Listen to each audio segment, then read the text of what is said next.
चांदबाली तीनिटी नदी उपर ब्रिज निर्माण पर 16 थर शुभ दिगला किंतु निर्माण हो पारानी ब्रिज फल असुरक्षित और विपदपूर्ण अवस्था डंगारे पारी होती लोके विपदसंकुल अवस्था चली जलयात्रा प्रतिदिन हजार हजार लोक असुरक्षित और विपदसंकुल अवस्था नदी पार होउछन्ते। चांदबाली ब्लॉक रे गमनागमन पर मुख्य प्रतिबंधक साजिछि तीनोटी नदी मंतेई बैतरणी और सालंदी नदी उपरे पोल नथिबारु लोके नाही नथिबा असुविधार सम्मुखीन हेउछन्ते। पोल तो दूरर कथा समस्त फेरीघाटकू ना भल रास्ताटीए अछि ना जेठी निर्माण करा जाइछे। फेरीघाट नीलामधारी माने मन इच्छा गाड़ी मोटर लदी असुरक्षित भावे यात्री परिवहन करुछन्ते। लोकंक धन जीवन सुरक्षा पाई कौनसी फेरीघाटरे प्रशासन पक्षरु सुरक्षा प्रति मध्य ध्यान दिया जाउ नाही।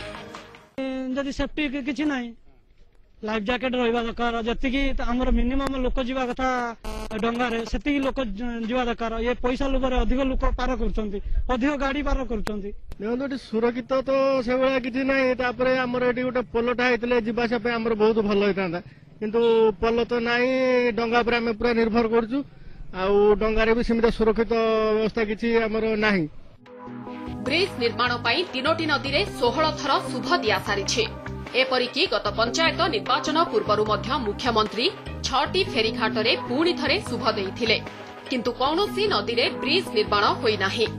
मंतेई नदीर बांसड़ा फेरीघाट उपरे चलीथिबा पोल निर्माण काम वर्तमान बंद रही। खूब शीघ्र पोल निर्माण कराजिबो बोली चांदबाली विधायक कहिसंती। सरकार बर्तमान गुरुत्व दौरान जेहेतु सालंदी कौन प्रोब्लेम ना तेणु से दुटी पोल को आगे समर्थ कर गुरुत्व दिया। बारंबार राज्य में डंगा बुड़ी पर भी सरकार कि प्रशासनिक अधिकारी चेता पशुना।